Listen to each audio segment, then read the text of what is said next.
ಬಿಡದಿ ಭೂಯುದ್ಧಕ್ಕೆ ಬಸನಗೌಡ ಪಾಟೀಲ್ ಯತ್ನಾಳ್ ಅಧಿಕೃತವಾಗಿ ಈಗ ಎಂಟ್ರಿಯನ್ನು ಕೊಡ್ತಾ ಇದ್ದಾರೆ.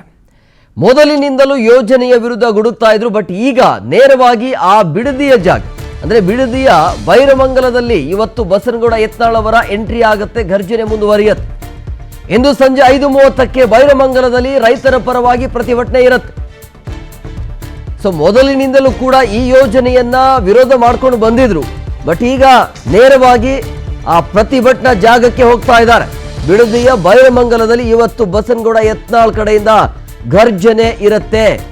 ಇಂದು ಸಂಜೆ 5:30ಕ್ಕೆ ಬೈರಮಂಗಲದಲ್ಲಿ ರೈತರ ಪರವಾಗಿ ಪ್ರತಿಭಟನೆಯನ್ನು ಮಾಡಲಿದ್ದಾರೆ. ಸೊ ಹಂಗಾಗಿ ಇವತ್ತಿನ ಬೆಳವಣಿಗೆ ವಾತಾವರಣ ಹೇಗಿರುತ್ತೆ ಅನ್ನುವಂಥ ಕುತೂಹಲ ಇದೆ. ಬಿಡದಿ ಟೌನ್ಶಿಪ್ ಜಟಾಪಟಿಗೆ ಈಗ ಬಸನಗೌಡ ಪಾಟೀಲ್ ಯತ್ನಾಳ್ ಅವರು ಆ ಒಂದು ಅಖಾಡಕ್ಕೆ ಎಂಟ್ರಿಯನ್ನು ಕೊಡ್ತಾ ಇರೋದು. ಸೊ ಬಿಡದಿಯ ಬೈರಮಂಗಲದಲ್ಲಿ ಬಸನಗೌಡ ಯತ್ನಾಳ್ ಅವರು ಕೂಡ ಎಂಟ್ರಿಯನ್ನು ಕೊಡ್ತಾ ಇದ್ದಾರೆ. ಸಂಜೆ 5:30ಕ್ಕೆ ಆ ಜಾಗದಲ್ಲಿ ಇರ್ತಾರೆ ಬೈರಮಂಗಲದಲ್ಲಿ. ಸೊ ಹಂಗಾಗಿ ಬಸನಗೌಡ ಪಾಟೀಲ್ ಯತ್ನಾಳ್ ಬರ್ತಾ ಇರುವಂತಹ ಹಿನ್ನೆಲೆಯಲ್ಲಿ ಪೊಲೀಸರು ಈಗ ಕಟ್ಟೆಚ್ಚರವನ್ನು ವಹಿಸಿಕೊಂಡಿದ್ದಾರೆ. ಬೈರಮಂಗಲ ಗ್ರಾಮದಲ್ಲಿ ಪೊಲೀಸರ ಸರ್ಪಗಾವಲು ಈಗ ಸುತ್ತುವರಿದಿದೆ. ಕಾರಣ ಸಹಜವಾಗಿ ಯತ್ನಾಳ್ ಅವರ ಜನಪ್ರಿಯತೆ ಜಾಸ್ತಿ ಇದೆ.